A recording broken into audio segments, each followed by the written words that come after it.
There's a few things that go into getting a boneless silk press. One of the main things is your wash and prep. I washed my hair, double cleansed, focusing on my scalp, making sure that my scalp was super clean. You also want to be mindful about how much product you're putting in your hair so that it doesn't weigh down your hair, causing your hair to be a little bit stiffer. So find a product you really love that doesn't weigh down your hair. I personally only use one product, and that product that I use is the Amika blockade. It's a heat protectant serum. I love a serum better than an oil because it doesn't weigh down my hair as much.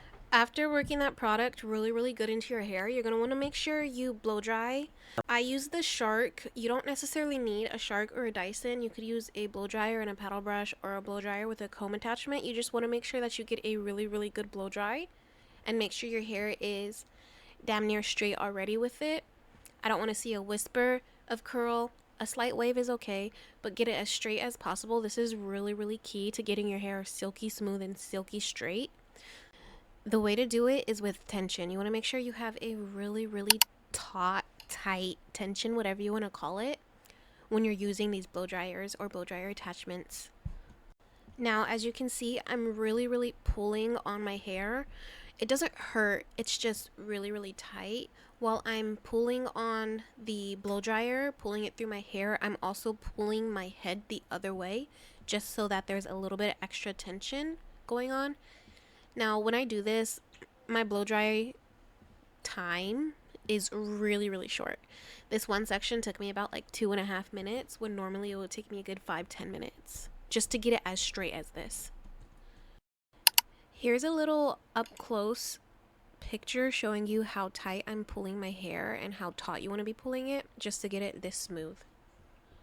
Again, every hair type is different on what you need. Some hair types you don't need to pull it as tight, it just naturally straightens out a little bit more, and then others you need a little bit more work and a little bit more elbow grease. Now, I don't know how many of y'all clean your flat iron before you use it, but clean it every single time. It makes a world of difference. A rat tail comb is essential in getting your hair super straight. It just makes sure that there's no tangles or knots or anything in your hair before going through the flat iron, because then that will give you kind of a little kickback in your straighten and it won't be as straight. You can style your hair however you like. I personally like a middle part, so that's what I'm doing. Next, I like to section off my hair. I like to work in small sections, so I'm taking about a quarter of my head size, and then I'm going to use that to straighten, and yeah, I do make it into a smaller section. Now, I take a small size of hair, I detangle it, hit the roots, and then I pull the flat iron through once. You don't need any more than one pass with this method that I'm doing. Even though I am straightening my hair, I still only want to do one pass just to save the integrity of my hair. Got it! Again, working in small sections is key to getting a smooth straighten. It's a little tedious, but trust, it's so worth it. Doing the same method that I just showed you guys, hitting the roots, grabbing the comb, and then following the flat iron behind the comb, just chasing your hair, gets it really silky smooth. Don't be scared of the smoke. It's not super high. My heat is on 395 and I have the heat protectant, so that's completely okay. Now, yeah, a little smoke is okay, but you still want to make sure you're not frying your hair. So still keep an eye on it.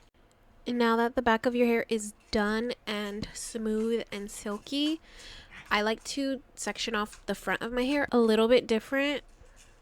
I part out the crown of my head, do the rest of my hair leaving the crown, and then I focus on the crown just because that's the most important in my eyes. People see that the most. I see it the most. I want the top of my head to look pristine. Now that the sides are done, I'm just going to go ahead and focus on that crown part. When I do this, I straighten my hair upwards just so that there's a little bit more volume. I don't really need too much volume in my hair because I already have that naturally, but this is a little trick slash tip for people who want a little bit more volume in their hair when they're straightening it. Now you guys can style your hair the way you prefer. I like to do a little bump just to hide the choppy ends from my curly hair. Hopefully this video helped a lot of you guys out into doing your own hair, and if it did, feel free to like and subscribe. I appreciate all y'all. Thank you so much, and yeah, bye.